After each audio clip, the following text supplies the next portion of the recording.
Chapter 11. The Meeting. A pale sun rose on the third snowbound morning. Lake Michigan lay calm, violet, now blue, but the tenants of Sunset Towers, on waking, turned to a different view. Lured by the Westinghouse, they stood at their side windows, scoffing at the danger, daring to dream. Should they or shouldn't they share their clues? Well, they'd go to the meeting in the coffee shop just to see what the others intended to do. Waiting in her closet of a room, Turtle stared at the white-weighted branches of the maple on the hill. A twig snapped in silence. A flurry speckled the crusted snow. Sometimes, when her mother was too busy to do her hair, she sent Angela in. But today, no one came. They had forgotten about her. Brush and comb clutched in her fists like weapons, she stormed into apartment 2C. "Do you know how to braid hair?" Flora Baumbach's pudgy fingers, swift with a needle, were clumsy with a comb, but after several tangled attempts, she ended up with 3 equal strands. "My, what thick hair you have!" "I tried braiding my daughter's hair once, but it was too fine, soft and wispy like a baby's, even in her teens." That was the last thing Turtle wanted to hear. "Was she pretty, your daughter?" "All mothers think their children are beautiful. Rosalie was an exceptional child, they said, but she was the lovingest person that ever was." "My mother doesn't think I'm beautiful." "Of course she does." "My mother said I looked just like a turtle when I was a baby, sticking my head out of the blanket. I still look like a turtle, I guess, but I don't care. Where's your daughter now?" "Gone." Flora Baumbach cleared the catch of her throat. "There, that braid should hold for the rest of the day. By the way, you've never told me your real name." "Alice," Turtle replied, swinging her head before the mirror. Not one single hair escaped its tight bind.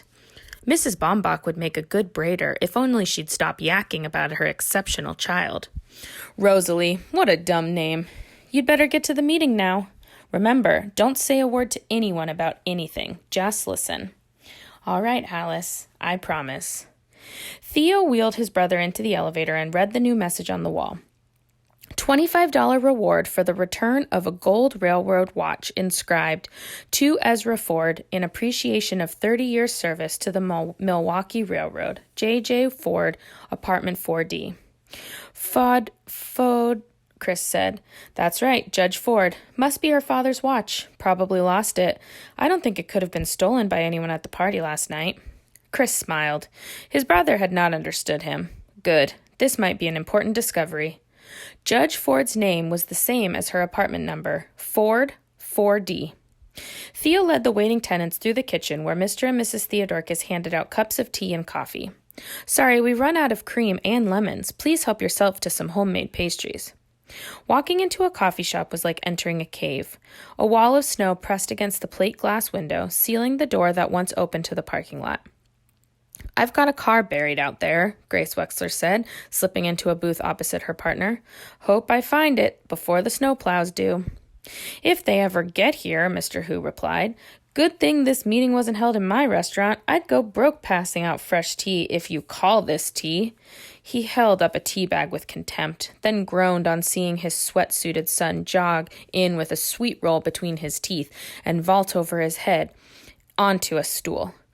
"Where's your daughter, the turtle?" Grace Wexler looked around. "I don't know. Maybe she's helping her father with his bookkeeping." "Bookkeeping?" Mr. Hu let out a whoop. Grace had no idea what was so funny, but she joined him in loud laughter. Nothing stirred people's envy more than a private joke. Thinking she was being laughed at, Sadell Pulaski dropped her polka-dot crutch and spilled her coffee on Angela's tapestry bag before managing a solid perch on the counter stool. Clink, clink. Theo tapped a spoon against a glass for attention. "Thank you for coming. When the meeting is over, you are all welcome to stay for a chess tournament. Meanwhile, I'd like to explain why my partner and I, called this meeting. I don't know about your clues, but our clues don't make any sense." The heirs stared at him with blank faces. No one nodded. No one even blinked. "Now then, if no 2 sets of clues are alike, as the will says, that could mean that each set of clues is only part of one message. The more clues we put together, the better chances we have of finding the murderer and winning the game. Of course, the inheritance will be divided into equal shares." Sadell Pulaski raised her hand like a schoolgirl. "What about the clues that are in the will itself?" Yes, we'd appreciate having a copy of the will, Miss Pulaski, Theo replied. Well, equal shares doesn't seem quite fair, since I'm the only one here who thought of taking notes. Siddell turned to the group, one penciled eyebrow arched high over her red sequined spectacles. Her self-congratulatory pose was too much for Mr. Who. Grunting loudly, he squeezed out of the booth and slapped the shorthand pad on the counter. Thief! The secretary shrieked, nearly toppling off the stool as she grabbed her notebook. Thief! I did not steal your notebook, the indignant Who explained. I found it on a table in my restaurant this morning. You can believe me or not, I really don't care, but those notes you so selfishly dangled under our noses are completely worthless. My partner knows shorthand, and she says your shorthand is nothing but senseless scrawls, gibberish. Pure gibberish, Grace Wexler added. Those are standard shorthand symbols, all right, but they don't translate into words. Thief! Siddell cried, now accusing Mrs. Wexler. Thief! Larcenist! Felon! Don't, Siddell, Angela said softly, her eyes set on the D she was embroidering.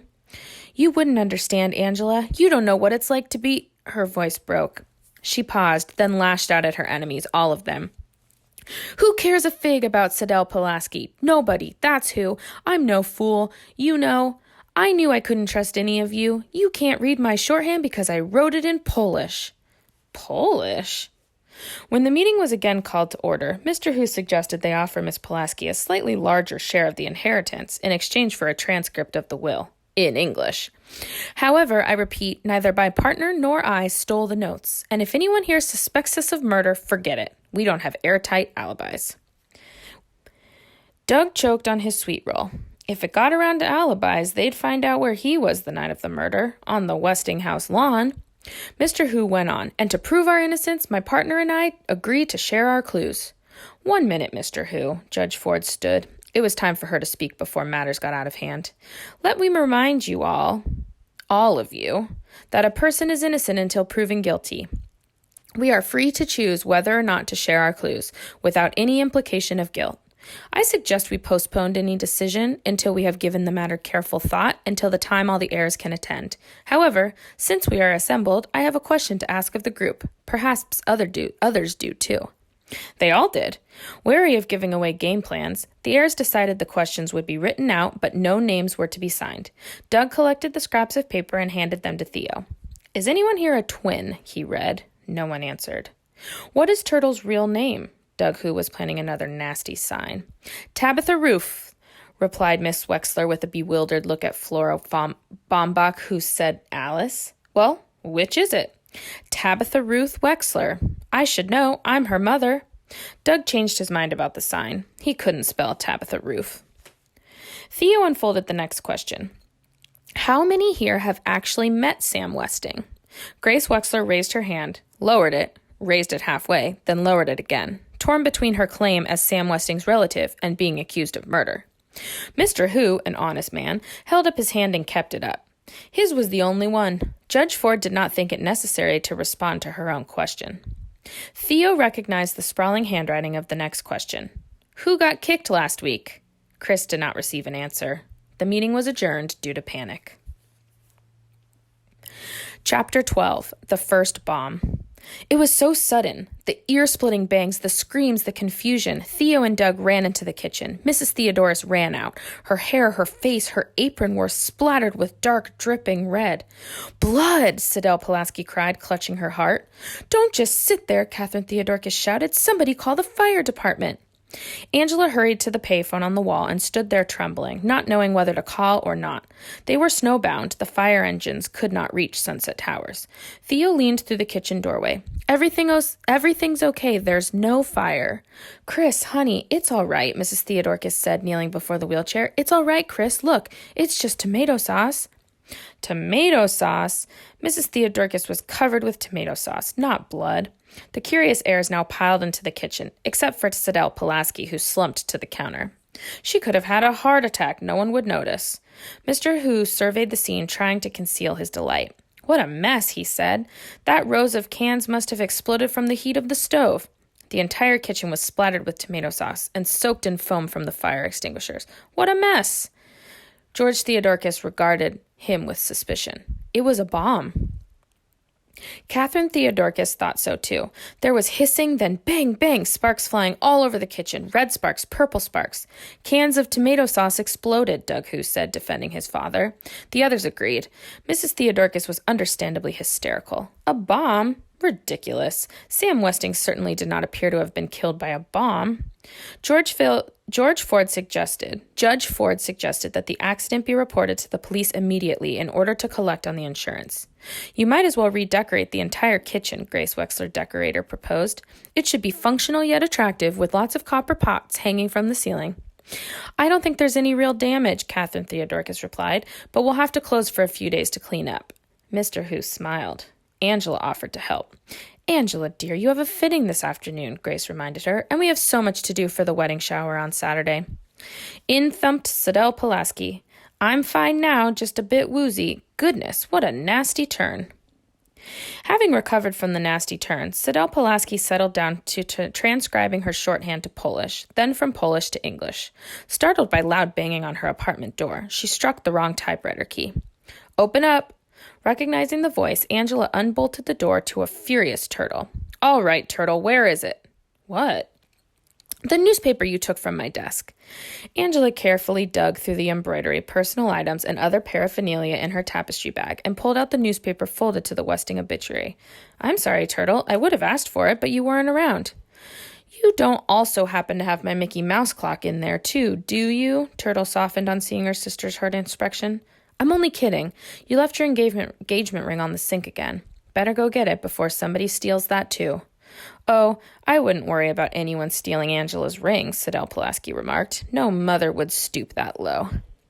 The thought of Grace being the burglar was so funny to Turtle, she plopped down on the sofa and rolled about in laughter. It felt good to laugh. The stock market had fallen 5 points today.